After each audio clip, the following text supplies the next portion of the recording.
नमस्कार दोस्तों, मैं अजीत वर्मा। आप देख रहे हैं Ajit Verma unique online YouTube channel.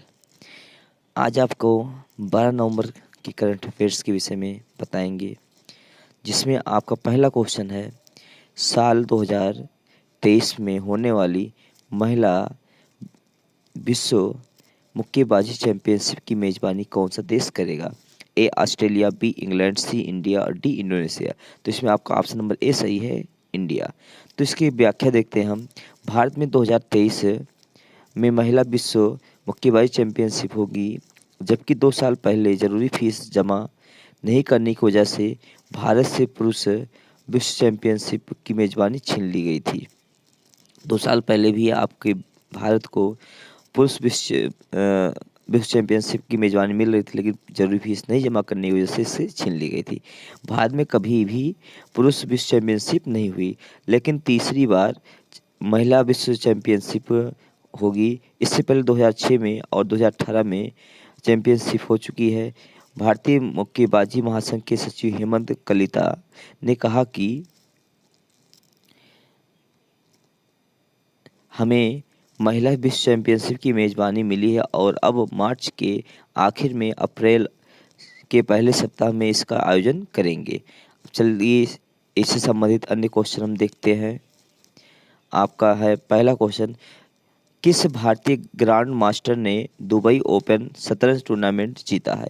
तो अरविंद चिदम्बरम ने। तो आपको क्वेश्चन अगर आता है किस भारतीय ग्रैंड मास्टर ने दुबई ओपन शतरंज टूर्नामेंट जीता, तो आपका आंसर क्या हो जाएगा? अरविंद चिदम्बरम ने। नेक्स्ट आपका क्वेश्चन है, अंतर्राष्ट्रीय पुरुष hockey tournament Sultan Azlan Shah cup नवंबर 2022 में किस देश में आयोजित किया जाएगा? तो मलेशिया। तो आपका सुल्तान अजलन शाह कप 2022 का आयोजन किस देश में होगा? तो मलेशिया में होगा। नेक्स्ट क्वेश्चन है आपका, 36वें राष्ट्रीय खेलों में योगासन में स्वर्ण पदक जीतने वाली पहली एथलीट कौन बनी? तो पूजा पटेल। क्वेश्चन है, 36वें राष्ट्रीय खेलों में योगासन में स्वर्ण पदक जीतने वाली पहली एथलीट कौन बनी? तो इसका आंसर होगा पूजा पटेल। चलिए आगे क्वेश्चन हम देखते हैं। आपका है, किस देश में सुल्तान जौहर कप 2022 का आयोजन किया जाएगा? अभी इसका ऊपर ही बताया गया था, मलेशिया में। नेक्स्ट क्वेश्चन है, किस शहर द्वारा 2028 ग्रीष्मकालीन ओलंपिक खेलों की मेजबानी की जाएगी? तो लॉस एंजल्स में। कहाँ किया जाएगा? लॉस एंजल्स में। चलिए हम नेक्स्ट क्वेश्चन चलते हैं। आपका क्वेश्चन है कि दक्षिण भारत की पहली वंदे भारत एक्सप्रेस ट्रेन किन दो शहरों के बीच चलाई गई है? ये करंट का बहुत ही महत्वपूर्ण क्वेश्चन है आपका। ये क्वेश्चन रहेगा, दक्षिण भारत की पहले वंदे भारत एक्सप्रेस ट्रेन किन दो शहरों के बीच चलाई गई है? तो आपका पहला ऑप्शन है चेन्नई से कोची, दूसरा है बेंगलुरु से कोयम्बटूर, तीसरा मैसूर से चेन्नई, चौथा है बेंगलुरु से मुंबई। तो आपका ऑप्शन नंबर इसमें सी होगा, मैसूर से चेन्नई। तो आप इसके विषय में व्याख्या देख लीजिए। प्रधानमंत्री नरेंद्र मोदी ने बेंगलुरु के क्रांतिवीर संगोली रायण KSR रेलवे स्टेशन से दक्षिण भारत की पहली वंदे भारत एक्सप्रेस ट्रेन को हरी झंडी दिखाई है। कहाँ दिखाई है? तो आपका KSR रेलवे स्टेशन दिखाई है, जो कि कहाँ पड़ता है? बेंगलुरु में पड़ता है। यह ट्रेन बेंगलुरु के रास्ते मैसूर और चेन्नई के बीच चलेगी। प्रधानमंत्री ने भारत गौरव काशी दर्शन ट्रेन को भी हरी झंडी दिखाई, जो रेलवे की भारत गौरव ट्रेन की नीति के तहत कर्नाटक के मुजराई विभाग द्वारा चलाई जाएगी। दक्षिण पश्चिम रेलवे के अनुसार यह काशी की यात्रा करने को इच्छुक कई यात्रियों के सपने को पूरा करेगी। इस ट्रेन में यात्रा के लिए 8 दिन का एक यात्रा पैकेज उपलब्ध होगा। श्रद्धालुओं को इसमें विशेष छूट दी जाएगी। चलिए इससे संबंधित अन्य क्वेश्चन देखते हैं, महत्वपूर्ण जानकारी हम देखेंगे। पहला को आपका क्वेश्चन था, भारतीय रेलवे और किस IIT संस्था के ने मिलकर भारत में पहले हाइपरलूम विकसित करने के लिए समझौता किया? तो IIT मद्रास। तो क्वेश्चन बहुत ही महत्वपूर्ण आपका ये है कि भारतीय रेलवे और किस IIT संस्थान ने मिलकर भारत के पहले हाइपरलूम विकसित करने के लिए समझौता किया है? तो IIT मद्रास ने। नेक्स्ट क्वेश्चन है, केंद्रीय रेल मंत्री अश्विनी वैष्णव ने किस रेलवे स्टेशन पर भारत के पहले एल्युमिनियम फ्रेट रैक का उद्घाटन किया? भुवनेश्वर। ये भी क्वेश्चन आपका मातुर है। यहाँ क्वेश्चन ये भी आ सकता है कि केंद्रीय रेल मंत्री कौन है, तो अश्विनी वैष्णव है। अश्विनी वैष्णव ने किस रेलवे स्टेशन पर भारत के पहले एल्युमिनियम फ्रेट रेल का उद्घाटन किया? तो भुवनेश्वर। नेक्स्ट क्वेश्चन है, किस शहर में भारत का पहला केंद्रीकृत एसी रेलवे टर्मिनल शुरू किया गया? तो बेंगलुरु। ठीक है, किस शहर में भारत का पहला केंद्रीकृत एसी रेलवे टर्मिनल शुरू किया गया? तो आपका आंसर क्या होगा? बेंगलुरु में इसका शुरुआत किया गया। नेक्स्ट क्वेश्चन है आपका, किसे दिल्ली मेट्रो रेलवे कॉरपोरेशन के प्रबंधक निदेशक के नियुक्त किया गया? तो विकास कुमार को। दिल्ली के प्रबंध निदेशक इसमें कौन है? तो आपके विकास कुमार है। चलिए चलते हैं हम तीसरे क्वेश्चन पर। आपका तीसरा क्वेश्चन है, मैरीलैंड में लेफ्टिनेंट गवर्नर का पद संभालने वाली पहली भारतीय तो अमेरिकी महिला कौन बन गई है? तो इसका आपका ऑप्शन है जयश्री उल्लाल, अरुण मिलर, नीरजा सेठी, रेशमा सेठी। तो आपका बी ऑप्शन सही है, अरुणा मिलर ने। तो आपका इससे संबंधित व्याख्या देखते हैं। भारतीय अमेरिकी महिला अरुणा मिलर मैरीलैंड में लेफ्टिनेंट गवर्नर का पद संभालने वाली पहली अप्रवासी महिला बन गई हैं। 58 वर्षीय डेमोक्रेट अरुणा मिलर के बारे में कहा जाता है कि उनकी जड़ें भारत के हैदराबाद से जुड़ी हैं। वो कहाँ संबंध रखती हैं भारत में? तो हैदराबाद से। जब वह महज 7 साल की बच्ची थी उसी समय फैमिली ने भारत छोड़कर अमेरिका में बसने का फैसला लिया। अमेरिका के लाखों वोटर्स ने गवर्नर, सेक्रेटरी ऑफ स्टेट और अन्य कार्यालयों की प्रमुख को चुनने के लिए मतदान किया। इस बीच अमेरिका में एक और भारतवंशी ने इतिहास रच दिया है। अब चलिए इससे संबंधित अन्य क्वेश्चन हम देखते हैं। आपका महत्वपूर्ण क्वेश्चन है। अब पहला क्वेश्चन है, किस स्टारबक्स का अगला सीईओ नियुक्त किया गया? किसे स्टारबक्स का अगला सीईओ नियुक्त किया? तो लक्ष्मण नरसिम्हन को। नेक्स्ट क्वेश्चन आपका है, कौन अंतरिक्ष में जाने वाली पहली अमेरिकी मूल निवासी महिला होगी? तो निकोल मान। कौन अंतरिक्ष में जाने वाली पहली अमेरिकी मूल निवासी होगी, महिला होगी? तो आपका निकोल मान। ये भी बहुत महत्वपूर्ण क्वेश्चन है। अगला है, किस भाजपा सांसद को राष्ट्रमंडल संसदीय संघ के कोषाध्यक्ष के रूप में चुना गया? तो अनुराग शर्मा को। नेक्स्ट क्वेश्चन है, किसे हाल ही में आईटीबीपी का महानिदेशक नियुक्त किया गया? तो अनीश दयाल सिंह को आईटीबीपी का नया महानिदेशक नियुक्त किया गया है। अगला आपका क्वेश्चन है, केंद्र सरकार ने किसे उपचुनाव आयुक्त नियुक्त किया? तो अजय भादु को। बहुत ही महत्वपूर्ण क्वेश्चन है। केंद्र सरकार ने किसे उपचुनाव आयुक्त के रूप में नियुक्त किया गया? तो अजय भादु को। चौथा क्वेश्चन आपका है, किस राज्य सरकार ने मुख्यमंत्री देवदर्शन यात्रा योजना का अनावरण किया है? पहला ऑप्शन है उत्तर प्रदेश, दूसरा ओडिशा, तीसरा आपका राजस्थान, चौथा गोवा। तो आपका डी ऑप्शन सही है, गोवा।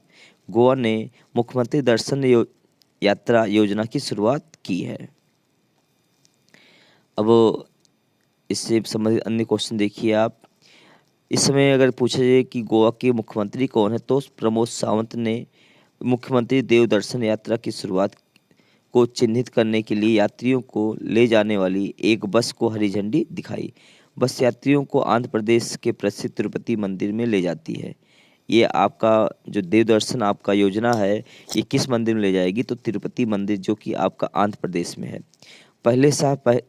साह पहले पाँव के आधार पर इस योजना में क्या पहले साह पहले पाँव के आधार पर मुफ्त तीर्थ यात्रा के लिए सीटें बुक की जाती हैं। मुख्यमंत्री देवदर्शन यात्रा योजना के तहत वादा किए गए अन्य 2 गंतव्य तमिलनाडु में बेलकन्नी है, एक लोकप्रिय तीर्थ स्थल, विशेष रूप से मदर मेरी शिरडी के चर्च के लिए प्रसिद्ध है। पड़ोसी महाराष्ट्र में भी साईं बाबा का प्रसिद्ध मंदिर है। चलिए नेक्स्ट क्वेश्चन चलते हैं हम। अन्य महत्वपूर्ण जानकारियाँ इससे संबंधित आपका है, किस राज्य या केंद्र शासित प्रदेश ने नागरिक सेवाओं के लिए जेके काप नाम से मोबाइल ऐप लॉन्च किया? तो जम्मू कश्मीर ने। नेक्स्ट क्वेश्चन है, किस राज्य सरकार द्वारा डेयरी प्लस योजना 2022 शुरू किया गया? तो मध्य प्रदेश। डेयरी प्लस योजना की शुरुआत किसने किया? आंसर आएगा तो मध्य प्रदेश। अगला है, किस राज्य सरकार द्वारा आसरा पेंशन योजना की शुरुआत किया है? तो तेलंगाना ने। नेक्स्ट क्वेश्चन है, किस राज्य सरकार द्वारा नई स्कूल स्वास्थ्य योजना सेहत शुरू किया गया है? तो हरियाणा के द्वारा इसको शुरुआत किया गया है। आपका इससे संबंधित अन्य क्वेश्चन अभी है, किस राज्य सरकार ने Mahatma Gandhi rural industrial park योजना की शुरुआत किया है? तो आपका छत्तीसगढ़। तो आप इसको ऐसे भी गेस कर सकते हैं, इस समय छत्तीसगढ़ में कांग्रेस की सरकार है, तो Mahatma Gandhi rural industrial park योजना कौन शुरू कर सकता है? तो छत्तीसगढ़ सरकार कर सकती है। आगे हम चलते हैं, पांचवा क्वेश्चन आपका है, अखिल भारतीय रबड़ उद्योग संघ के नए अध्यक्ष के रूप में चुना गया है। अखिल भारतीय रबड़ उद्योग संघ के नए अध्यक्ष के रूप में चुना गया है। तो आपका ए ऑप्शन है आशीष शर्मा, बी है रमेश केजरीवाल, सी है अरुण मोदी, डी है कैलाश वर्मा। तो इसमें आपका रमेश केजरीवाल को अखिल भारतीय रबड़ उद्योग संघ के नए अध्यक्ष के रूप में चुना गया है। अब देखिए इसमें इसका व्याख्या, ऑल इंडिया रबड़ इंडस्ट्री एसोसिएशन ने घोषणा की है कि उसने रमेश केजरीवाल को अपना नया अध्यक्ष और शशि सिंह को वरिष्ठ उपाध्यक्ष के रूप में चुना है। केजरीवाल देश में रबड़ उद्योगों के लिए शीर्ष निकाय के रोड मैप को आगे बढ़ाने में अहम भूमिका निभाएंगे। इस पद पर चुने जाने से पहले केजरीवाल AIRIA के प्रबंधक समिति के सदस्य थे और पहले पूर्वी क्षेत्र के अध्यक्ष के रूप में कार्य कर चुके हैं। अब इससे संबंधित अन्य महत्वपूर्ण क्वेश्चन देखते हैं हम लोग, किसे अखिल भारतीय फुटबॉल महासंघ का अध्यक्ष चुना गया? कल्याण चौबे। नेक्स्ट क्वेश्चन है, किसे राष्ट्रीय कानूनी सेवा प्राधिकरण के कार्यकारिणी अध्यक्ष नियुक्त किया गया है? तो आपका DY चंद्रचूड़। बहुत ही महत्वपूर्ण है, किसे राष्ट्रीय कानूनी सेवा प्राधिकरण की कार्यकारिणी अध्यक्ष नियुक्त किया गया? तो DY चंद्रचूड़। नेक्स्ट क्वेश्चन है, इंटरनेशनल स्पेस स्टेशन की कमान संभालने वाली पहली यूरोपीय महिला कौन बनी? तो सामंथा क्रिस्टोफेरेटी प्रथम महिला बनी है। अगला आपका क्वेश्चन है यहाँ पर, bank of India mutual fund के CEO हाल ही में कौन बने हैं? तो मोहित भाटिया इसके CEO बने हैं। अब क्वेश्चन पर आते हैं, नेक्स्ट छठा क्वेश्चन आपका है कि शहीदों की पत्नियों के कल्याण और शिकायतों के निवारण के लिए वीरांगना सेवा केंद्र, नाम क्या है इसका? वीरांगना सेवा केंद्र एकल विंडो सुविधा शुरू की है। Indian army, B Indian navy, C Indian air force, D NITI Aayog. तो इसकी शुरुआत इंडियन आर्मी ने किया है। अब इसकी व्याख्यात्मक हम तुलना देख लेते हैं। शहीदों की पत्नियों के कल्याण के लिए भारतीय सेना बड़े कदम उठा रही है। इस क्रम में भारतीय सेना ने प्रौद्योगिकी का लाभ उठाने की दिशा में एक और कदम उठाया है। दरअसल भारतीय सेना द्वारा वीर नारियों के कल्याण और शिकायतों के निवारण के लिए वीरांगना सेवा केंद्र, जिसे कहेंगे BSK नामक एकल विंडो सुविधा शुरू की गई है। इस योजना का उद्घाटन सेना पत्नी कल्याण संघ के अध्यक्ष बुधवार को दिल्ली कैंट स्थित भारतीय सेना के पूर्व सैनिक निदेशालय परिसर में किया गया था। अब इससे संबंधित अन्य महत्वपूर्ण जानकारी देख लेते हैं हम।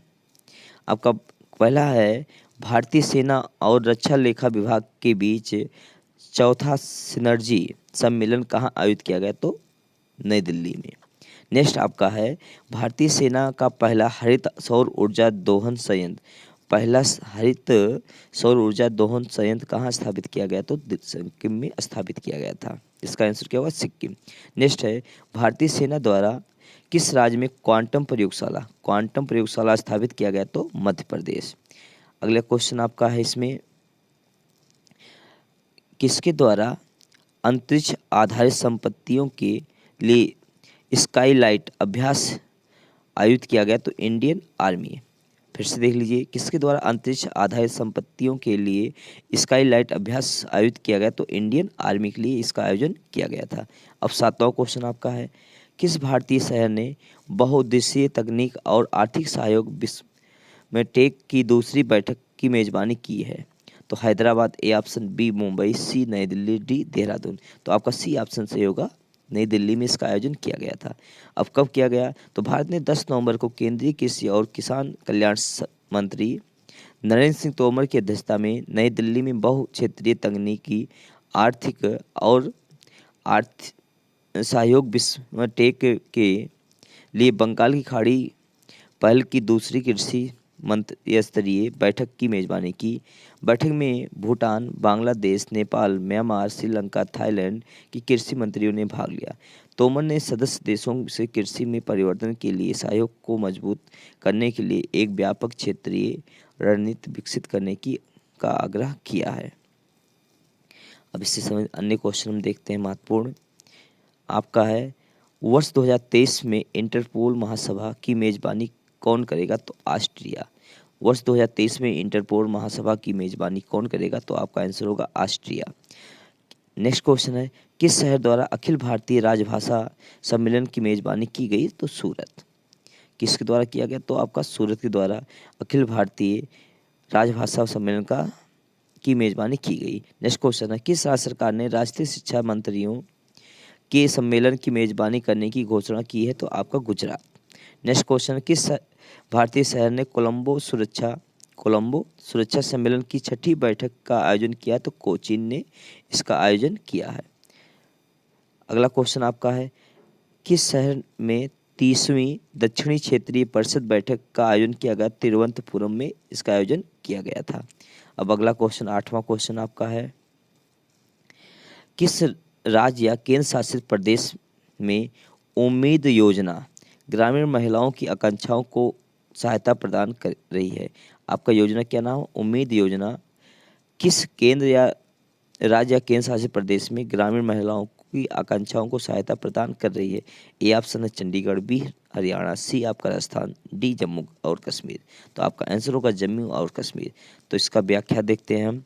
जम्मू और कश्मीर ग्रामीण आजीविका मिशन की उम्मीद योजना केंद्र शासित प्रदेश में ग्रामीण महिलाओं की आकांक्षाओं को सहायता प्रदान कर रही है जो आर्थिक रूप से स्वतंत्र होने की इच्छा रखती हैं। जम्मू और कश्मीर ग्रामीण आजीविका मिशन का उद्देश्य जम्मू और कश्मीर में गरीबी के लिए मजबूत जमीनी संस्थानों का निर्माण करके उन्हें लाभकारी आजीविका हस्तक्षेप में शामिल करके और उनकी आय में उल्लेखनीय सुधार सुनिश्चित करके गरीबी को कम करना है।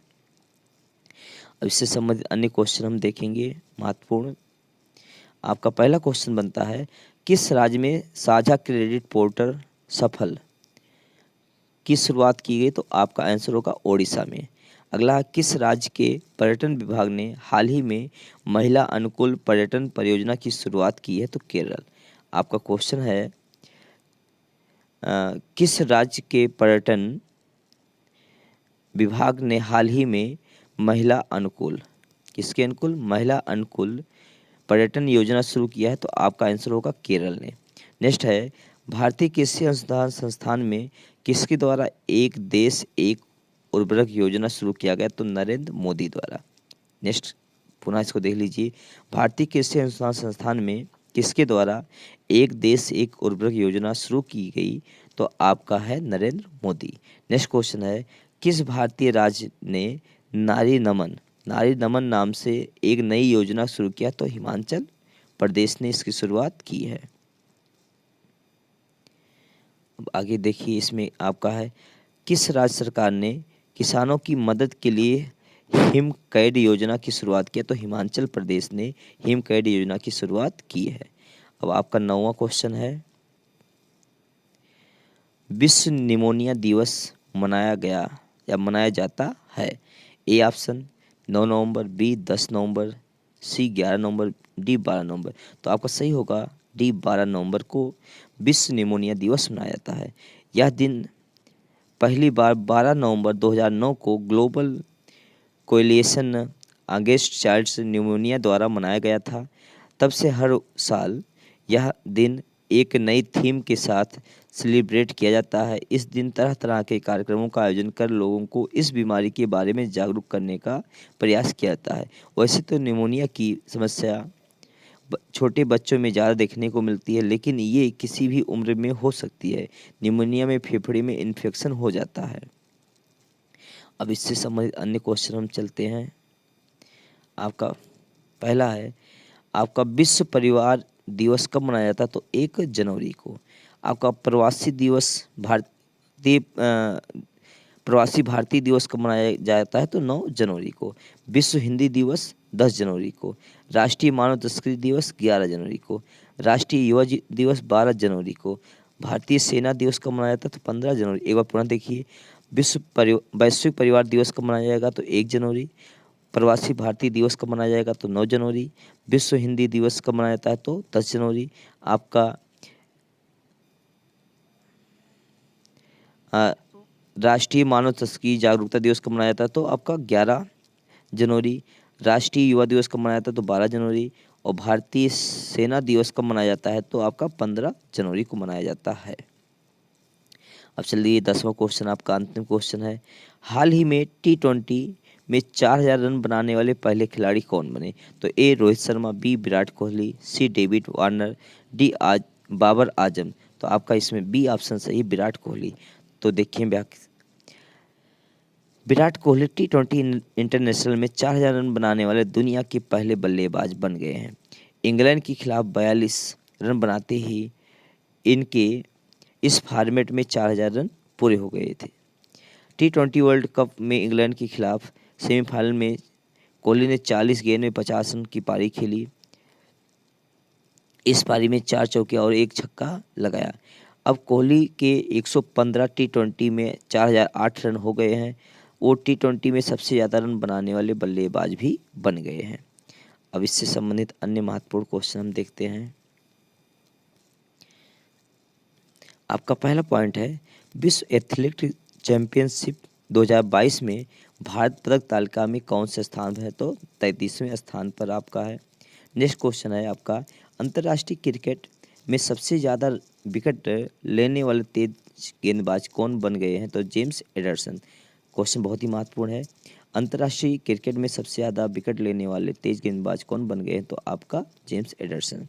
नेक्स्ट क्वेश्चन है, वनडे क्रिकेट में सबसे कम उम्र में शतक लगाने वाली महिला खिलाड़ी बनी है? तो एमी हंटर। नेक्स्ट क्वेश्चन आपका है, किस राज्य द्वारा 2022-23 में पहली बार 3 रणजी ट्रॉफी मैचों की मेजबानी की जाएगी? तो आपका आंसर होगा सिक्किम। अगला क्वेश्चन आपका है, क्लब फुटबॉल में 700 गोल दागने वाले पहले खिलाड़ी कौन बने हैं? तो क्रिस्टियानो रोनाल्डो। बहुत ही महत्वपूर्ण क्वेश्चन है। क्लब फुटबॉल में 700 गोल दागने वाले पहले खिलाड़ी कौन बने हैं? तो क्रिस्टियानो रोनाल्डो। अब इस चलते हैं सामान्य ज्ञान से कुछ क्वेश्चन देख लेते हैं हम लोग। अब आपका पहला क्वेश्चन बनता है, चेचक के टीके की खोज किसने किया? तो एडवर्ड जेनर ने। यह आपका रेलवे का बहुत ही महत्वपूर्ण क्वेश्चन है। नेक्स्ट क्वेश्चन है, रेबीज के टीके की खोज किसने किया? तो लुई पास्चर ने किया था। अगला क्वेश्चन है, दूध से दही किस जीवाणु के कारण बनता है? तो लैक्टोबैसिलस। अगला क्वेश्चन आपका है, परमाणु बम किस सिद्धांत पर कार्य करता है? तो नाभिकीय विखंडन सिद्धांत पर परमाणु बम कार्य करता है। अगला क्वेश्चन है, विद्युत धारा की इकाई कौन सी है? तो एम्पियर। विद्युत धारा की इकाई कौन सी है? तो आपका आंसर क्या होगा? एम्पियर। अगला आपका है, नेक्स्ट क्वेश्चन आपका है, हृदय